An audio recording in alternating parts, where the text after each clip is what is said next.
पुरानी बात है। एक विशाल जंगल में बहुत से पशु पक्षी रहा करते थे। उनके बीच एक रंगीला नाम का बड़ा ही नेक हिरण भी रहता था।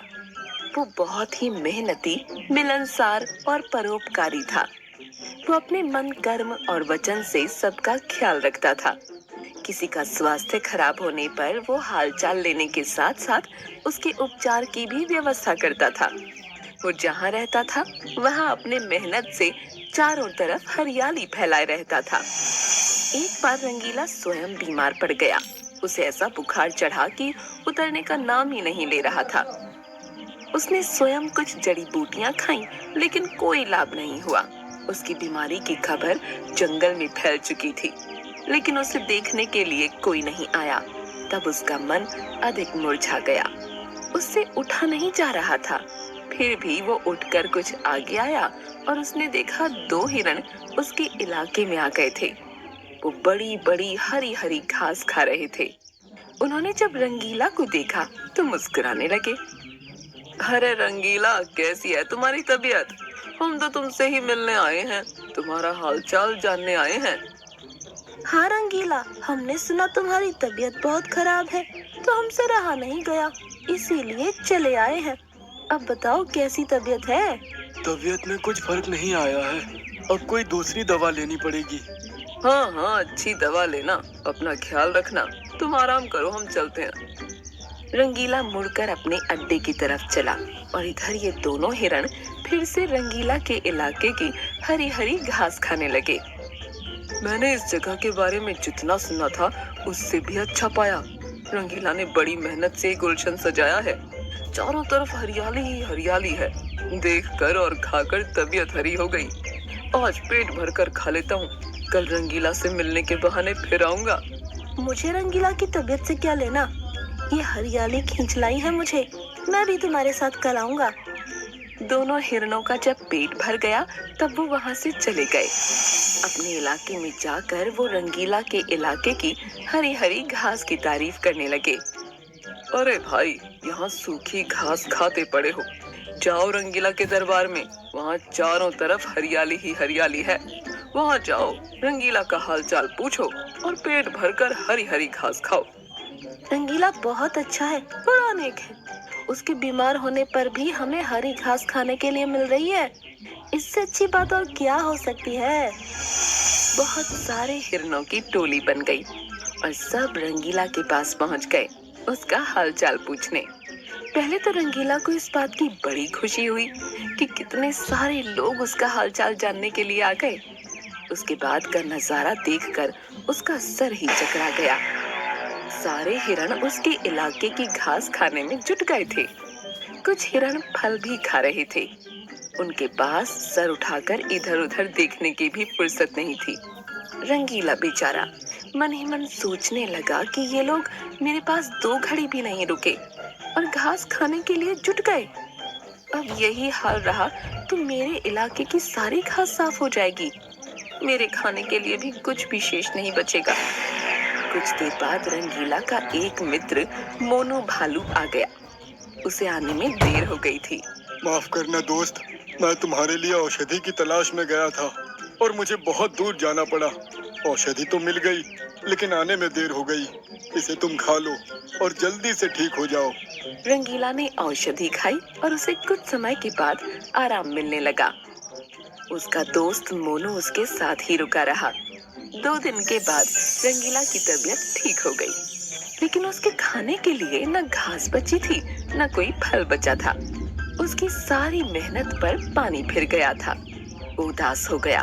दोस्त रंगीला, मैं जानता हूँ ये मतलब का संसार है। ज्यादातर सब दोस्ती का दिखावा करते हैं, सब अपने फायदे की सोचते हैं। तुम चिंता मत करो, हम दोनों मिलकर गुलशन सजाएंगे, एक नई दुनिया बनाएंगे। इस कहानी से हमें इस बात की जानकारी मिलती है कि मन में कपट रखने वाले मित्र शत्रु से भी ज्यादा खतरनाक होते हैं। एक जंगल में एक हिरन घास खाने के बाद इधर उधर कूद रहा था। वो बड़ा सिरफिरा था। कभी पूरब में दौड़ता, कभी पश्चिम में, कभी उत्तर में जाता और कभी दक्षिण में छलांग लगाता चला जाता। उसे एक खरगोश ने देखा और समझाया। हिरण भैया जरा संभल कर कूदो, जंगल का इलाका है, कुछ भी हो सकता है। खरगोश भैया, अपनी तो चाल निराली है, अपनी छलांग मतवाली है। इस जंगल का चप्पा चप्पा मेरे कदमों की आहट पहचानता है। तुम समझे कि नहीं समझे? मुझे लगता है तुम ज्यादा ही समझदार हो, तुम्हें अब समझाना मेरी ना समझी होगी। इतना कहकर खरगोश वहाँ से खिसक गया और हिरण महाराज की उछल कूद जारी ही रही। वो एक बार जोर से दौड़ा और दौड़ता ही चला गया। अचानक सामने पत्तियों के ढेर के पीछे एक गड्ढा आ गया। वो रुकते रुकते फिसल गया और गड्ढे में गिर गया। गड्ढा बड़ा था, इसलिए हिरण ज्यादा डर गया। वो बाहर आने के लिए कूदने लगा, लेकिन आ नहीं पाया। उसके बाद उसने मदद के लिए गुहार लगाना शुरू कर दिया। बचाओ! बचाओ! मैं गड्ढे में गिर गया हूँ, निकल नहीं पा रहा हूँ। निकाल लो भाई, इस गरीब की पुकार सुन लो। उस गड्ढे से कुछ दूरी पर एक बंदर आ रहा था। उसके कानों में आवाज पड़ी तो वो चारों तरफ देखने लगा। उसकी समझ में नहीं आ रहा था कि आवाज आ कहां से रही है। चारों तरफ तो कोई दिखाई नहीं दे रहा, फिर ये आवाज कहाँ से आ रही है? कहीं कोई भूत तो नहीं? अरे मैं भूत नहीं हूँ, मुझे बचा लो, बड़ा उपकार होगा। अरे भाई तुम दिखाई क्यों नहीं पड़ रहे हो? क्या आकाशवाणी से बोल रहे हो? अरे मैं गड्ढे के अंदर हूँ, तुम्हें कैसे दिखाई दूंगा? गड्ढे के पास में आओ, मेरी मदद करो। बंदर को पास में पत्तियों के पास एक गड्ढा दिखाई पड़ा। वो धीरे धीरे पास में पहुंच गया। अंदर देखा तो हिरण महाराज मदद की विनती कर रहे थे।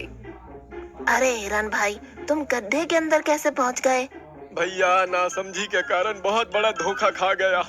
अब तो मैं अंदर हूँ, सही ढंग से बता नहीं सकता। खरगोश ने समझाया था, मैं नहीं समझ पाया था और गोता खा गया। मैं तो तुम्हें निकाल नहीं पाऊंगा, अगर कोशिश करूंगा तो खुद ही गिर जाऊंगा। अब तो तुम्हें हिम्मत दिखानी होगी, ऊंची छलांग लगानी होगी। बहुत सारे जानवर वहाँ इकट्ठा हो गए। हर कोई नई नई तरकीब सोच रहा था। खरगोश ने एक तरीका निकाला। हिरण भाई, हम लोग तो तुम्हें निकाल नहीं पाएंगे, कुछ देर बाद यहाँ से चले जाएंगे। इसके बाद एक भयानक बब्बर शेर आने वाला है, सुना है बड़ा खूंखार और भूखा है। यदि उसने तुम्हें देख लिया तो समझ लो सीधे ऊपर का टिकट कट जाएगा। खरगोश की बात सुनकर हिरण डर गया। प्राण के भय से उसके अंदर न जाने कहां से बड़ी ताकत आई। उसने सांस खींचकर एक ऊंची छलांग लगाई और गड्ढे से बाहर आ गया। बाहर आकर वो अपने पराक्रम पर इतराने लगा। ये पैंतरा मेरा पुराना है, कभी कभी आजमाता हूँ और लंबी छलांग लगाता हूँ। वो सबके सामने अपनी बड़ाई हाँक रहा था। उसी समय सियार ने प्रश्न किया। अरे हिरण भाई, तुम्हारी नजर तो बड़ी तेज है, इतना बड़ा गड्ढा तुम्हें दिखाई नहीं दिया? क्या गड्ढे ने तुम्हें अंदर खींच लिया? अम्मा यार, सच सच बताओ, तुम गिरे कैसे? सियार के प्रश्न पर हिरण खुश हो गया। सियार भाई, तुमने अच्छा प्रश्न किया है, मेरा दिल जीत लिया है। अब मैं सही जगह पर आ गया हूँ, इसलिए इसका उत्तर बताने में मुझे अधिक आसानी होगी। सभी लोग एक तरफ खड़े हो जाओ, मैं बताता हूँ कि मैं गिरा कैसे। हाँ। हिरण पीछे आया और जोर से दौड़ते हुए उसी गड्ढे में कूद गया। इसी तरह मैं गड्ढे में गिर गया था। उसकी इस हरकत से सभी हैरान रह गए। अरे भोंदू, तुमने ये क्या कर दिया? अपने आप को फिर से गिरा लिया। खरगोश भाई, तुम नहीं समझोगे, ये अपना अंदाज है। अभी फिर से छलांग लगाऊंगा और बाहर निकल आऊंगा।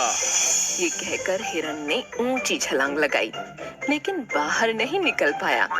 2-3 बार उसने कोशिश की, लेकिन सफल नहीं हुआ।